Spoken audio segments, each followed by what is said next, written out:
Inilah Buletin Dakwah Kafah edisi 362, 23 Rabiul Awal 1446 Hijriah atau 27 September 2024 Masehi dengan judul Dalam Demokrasi, Jabatan Menjadi Bancaan.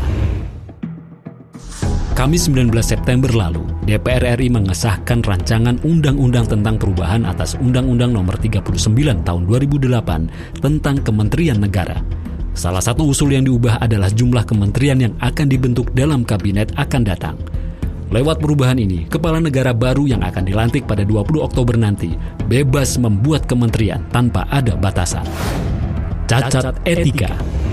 Sejumlah pakar hukum menilai pengesahan undang-undang tersebut mengandung sejumlah kejanggalan.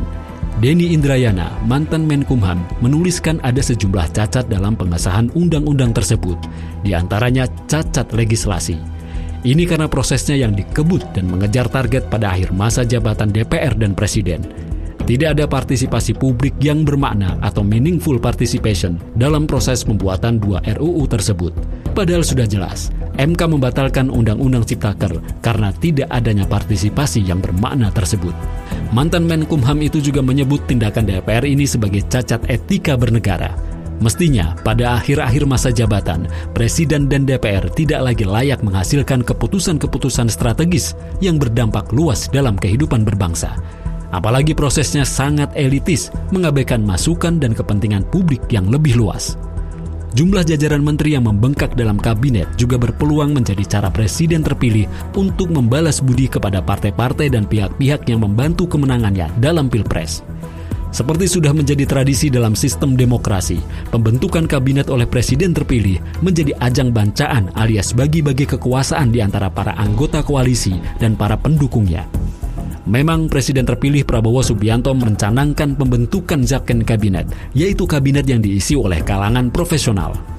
Namun, sejarah menunjukkan bahwa kabinet seperti itu hanya terjadi beberapa kali. Yang sering terjadi, kabinet tetap saja diisi oleh para kolega dan pendukung, baik dari sesama anggota koalisi maupun pihak-pihak lain. Beberapa parpol sudah terang-terangan meminta jumlah kursi menteri kepada Prabowo. Begitulah, demokrasi menciptakan politik patronase, yakni pembagian keuntungan di antara para politisi dan para pendukungnya. Itulah yang terjadi di tanah air. Penguasa membagi-bagikan kue kekuasaan kepada para pendukungnya seperti jabatan menteri atau komisaris BUMN tanpa mempertimbangkan lagi kapasitas dan kompetensi. Di antara dampaknya, berbagai BUMN terus merugi bahkan terancam bangkrut. Pada tahun 2022, Menteri BUMN Erick Thohir mengungkapkan utang BUMN mencapai 1.640 triliun rupiah, bahkan sampai ada BUMN yang terjerat pinjol. Bancaan kekuasaan ini juga membuka peluang besar terjadinya korupsi. Sebabnya, banyak proyek di pemerintahan akhirnya dikuasai oleh golongan tertentu untuk kepentingan kelompoknya sendiri.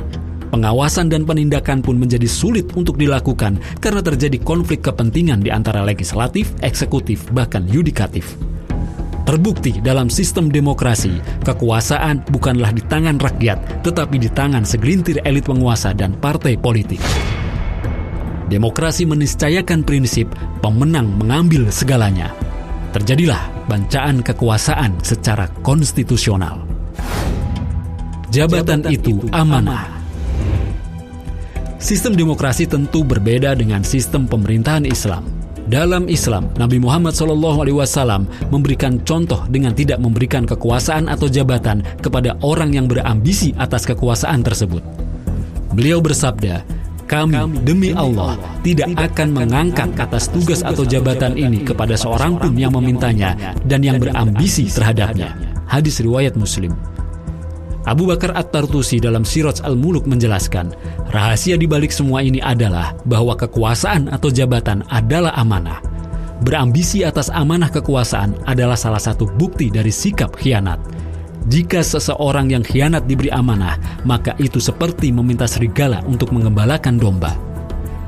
Agar kekuasaan menjadi berkah bagi umat, ada sejumlah tuntunan bagi kaum muslim di dalamnya. Pertama, Islam mengingatkan bahwa jabatan adalah amanah yang kelak akan menjadi kehinaan bagi orang yang menelantarkannya. Nabi SAW menasihati Abu Dzar radhiyallahu an ketika ia meminta suatu jabatan. "Wahai Abu Dzar, sungguh engkau adalah orang yang lemah. Kekuasaan itu adalah amanah dan kekuasaan tersebut pada hari kiamat akan menjadi kehinaan dan penyesalan, kecuali bagi orang yang mendapatkan kekuasaan tersebut dengan hak dan melaksanakan kewajibannya pada kekuasaannya itu. Hadis riwayat Muslim. Kedua, jabatan harus dipegang oleh orang yang memiliki kudrah atau kemampuan atau profesional di bidangnya. Rasulullah SAW mengingatkan bahwa masyarakat akan binasa jika amanah diserahkan bukan kepada para ahlinya atau orang yang layak. Jika amanah sudah disia-siakan, maka tunggulah hari kiamat. Ada sahabat bertanya, bagaimana amanah itu disia-siakan? Nabi SAW menjawab, jika suatu urusan atau amanah diserahkan bukan kepada ahlinya, maka tunggulah hari kiamat. Hadis riwayat Al-Bukhari.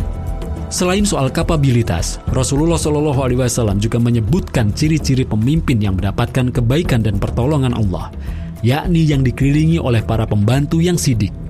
Mereka adalah orang-orang yang jujur dan berpegang pada kebenaran Islam. Sebaliknya, jika Allah menghendaki keburukan pada seorang pemimpin, maka pemimpin tersebut akan dikelilingi oleh para pembantu yang jahat. Sabda beliau, jika Allah menghendaki kebaikan untuk pemimpin, Dia menjadikan untuk dirinya seorang pembantu yang jujur. Jika dia lupa, pembantunya itu mengingatkan dirinya. Jika dia ingat, pembantunya itu menolong dirinya. Jika Allah menghendaki selain itu, Dia menjadikan untuk dirinya pembantu yang jahat. Jika dia lupa, pembantunya itu tidak mengingatkan dirinya. Jika dia ingat, pembantunya itu tidak menolong dirinya. Hadis riwayat Abu Daud. Ketiga, Islam menjadikan jabatan di tangan penguasa adalah untuk mengurus rakyat, bukan untuk menipu mereka dan mencari keuntungan untuk dirinya dan golongannya semata. Nabi SAW bersabda, imam atau kepala negara itu adalah pengurus rakyat dan dia bertanggung jawab atas rakyatnya. Hadis riwayat Bukhari dan Muslim. Sayangnya, amat mengenaskan nasib rakyat di alam demokrasi. Suara mereka diperebutkan saat pemilu, namun setelah itu nasib mereka jauh dari perhatian. Ketika menteri dan presiden serta keluarganya mengenakan pakaian dan aksesoris harga ratusan juta rupiah, justru ada warga yang mati kelaparan. Ketika para penguasa dan keluarganya naik pesawat jet pribadi, masih ada warga sakit yang ditandu melewati jalan terjal berbukit. Bahkan ada yang meninggal di perjalanan sebelum sampai ke rumah sakit. Menelantarkan rakyat dan memanipulasi kekuasaan yang dilakukan oleh penguasa adalah kejahatan berat. Ada ancaman yang dikhususkan untuk para penguasa yang jahat, culas, dan menyelewengkan kekuasaannya. Nabi SAW bersabda, tidaklah seorang hamba pun yang telah Allah amanahi untuk mengurusi urusan rakyat mati dalam keadaan menipu rakyatnya, kecuali Allah akan mengharamkan bagi dirinya masuk surga. Hadis riwayat muttafaq alaih. Sebuah ironi dan kenyataan yang menyakitkan bahwa di tengah rakyat yang terus ditimpa kemiskinan, pengangguran yang terus bertambah, badai PHK yang menimpa puluhan ribu pekerja, kekayaan para pejabat termasuk para menteri justru makin bertambah. Kekayaan Presiden Jokowi misalnya pada tahun 2023 bertambah 13,4 miliar rupiah dari tahun sebelumnya. Kekayaan Menteri Agama Yakut melonjak lebih dari 10 kali lipat setelah 2 tahun dilantik. Keempat, kewajiban mengurus rakyat tidak akan bisa dilakukan tanpa penerapan syariah Islam. Dalam Islam, para penguasa diberi taklif atau tugas untuk menjalankan amanah kekuasaan ini dengan menjalankan hukum-hukum Allah SWT.